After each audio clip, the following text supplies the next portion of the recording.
Online TV. Majina yangu mimi naitwa Suleiman Mkuruzo, ila ni maarufu sana kwa jina la Ruzo Kaole. Tunaona jamii ambayo tunaishi nayo, mila na desturi pamoja na mazoea imekuwa ni kikwazo.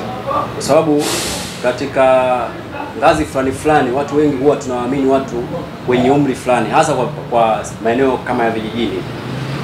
Kwa hiyo ile hali inasababisha kijana kama kijana anaweza akawa na upeo mkubwa sana wa kusimamia jambo au kufanya maamuzi yenye kuleta tija, lakini anashindwa kupata hiyo nafasi kwa sababu watu wanaoaminiwa ni watu wenye umri fulani. Kwa hiyo hii hali inazika nguvu nyingi sana ya vijana kusubiri wazeeke, lakini uhalisia ni kwamba hata vijana wana uwezo, kama watapata nafasi ya kuaminiwa, wana uwezo wa kujiamini na kufanya vitu vikubwa zaidi kwenye jamii. Mimi nadhani ushauri wangu, bunge lipitishe sheria au liandae utaratibu utakaotoa uwiano na uwakilishi kwa vijana katika vyombo vya maamuzi, ngazi za kawaida kabisa za jamii mpaka za kitaifa.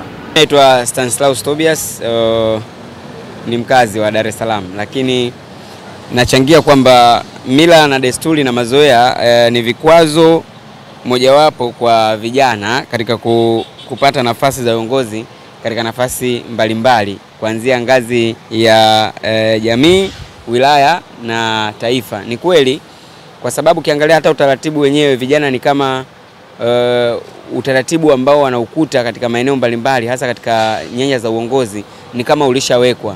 Kwa sababu kiangalia hata watu wenyewe ambao wapo kwa ajili ya kuwasimamia vijana, tukizungumza kwamba hata viongozi ambao unaweza kusema wapo kwenye sekta za vijana unakuta ni wazee.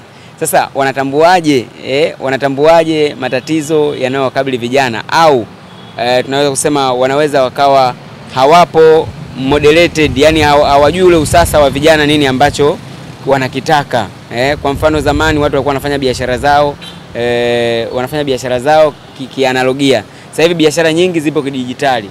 Kwa hiyo unaweza kukuta hata viongozi wenyewe kutokuwapa nafasi vijana au taratibu ambazo walishajiwekea kwamba labda mtu mzima au mtu mwenye umri fulani ndio anasimamia mambo ya vijana, ndio sababu mojawapo inayosababisha kwamba vijana wanakosa zile nafasi. Kwa hiyo mimi nakubaliana mila, desturi na mazoea ya kwamba watu wenye umri mkubwa ndio wanapewa nafasi, ndio mambo ambayo sasa hivi yanachukuliwa kama ni kikwazo mojawapo kwa vijana kuweza kufanya mambo mengi na hata taifa kuendelea kwa kiasi ambacho vijana wanataka taifa lao liwe, kwa sababu tunajua taifa linajengwa na vijana. Vijana ni taifa la leo, sio la kesho.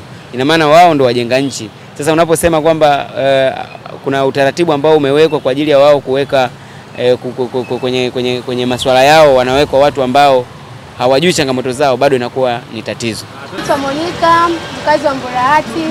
Mila na desturi ni miongoni mwa vikwazo vinavyozuia vijana kupata nafasi ya uongozi kuanzia ngazi ya jamii, wilaya na taifa. Natamani bunge lipitishe sheria na utaratibu utakaotoa uwiano wa uhakika wa vijana katika vyombo vya ngazi ya jamii na taifa.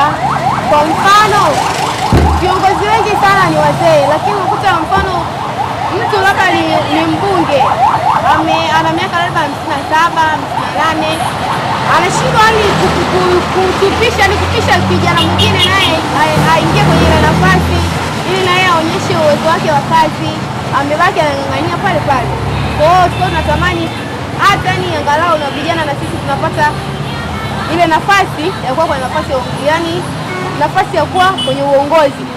Yaani mkiona mzee labda wewe umeshafanya kazi yako ni muda mrefu, umeshakaa kwenye uongozi muda mrefu, unaweza ukapisha kijana akaingia kwenye uongozi, akakaa kwenye hiyo nafasi na yeye aonyeshe uwezo wake wa kazi. KM Online TV.